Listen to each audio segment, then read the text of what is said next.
Salut, moi c'est Servane. Aujourd'hui j'ai 23 ans. Mais revenons-en au mois d'il y a 3 ans. J'ai toujours été passionnée par les sciences. C'est donc tout naturellement que j'ai fait une section scientifique au lycée.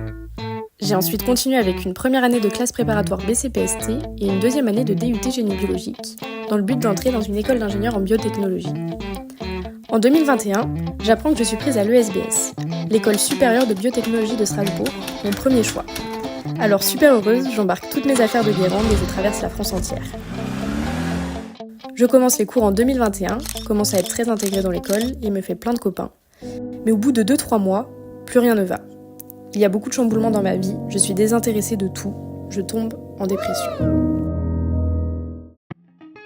Mais heureusement arrive le mois d'avril, où je décroche une super opportunité de stage en Espagne. Alors en dernière minute, moi qui avais besoin d'un changement d'air, je prends l'avion, direction Madrid. J'arrive dans un pays qui m'est complètement inconnu, et dont je ne connais même pas la langue, moi qui ai fait 12 ans d'allemand.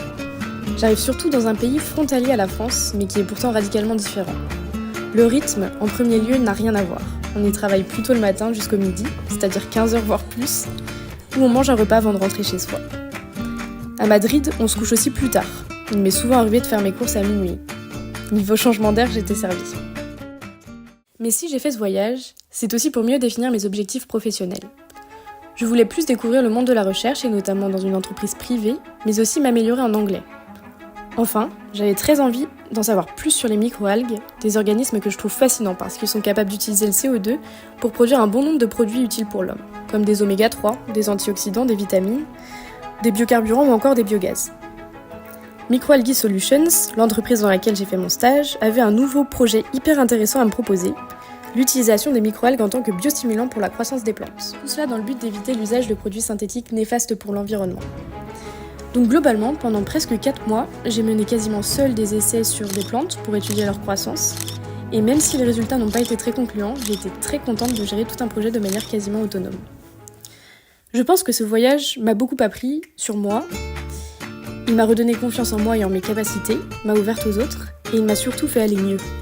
Le soleil et les 40 degrés y sont déjà sûrement pour quelque chose, mais aussi toutes les rencontres que j'ai pu y faire, la découverte de lieux, d'une langue, d'une culture, et le sentiment d'en faire partie m'ont aussi beaucoup apporté. En bref, voyager à l'étranger m'aura beaucoup appris sur le pays et son histoire, mais aussi sur moi et sur ce que je veux. Aujourd'hui, je sais que je vais travailler en recherche à but environnemental, pourquoi pas dans les microalgues, et qui sait, peut-être en Espagne.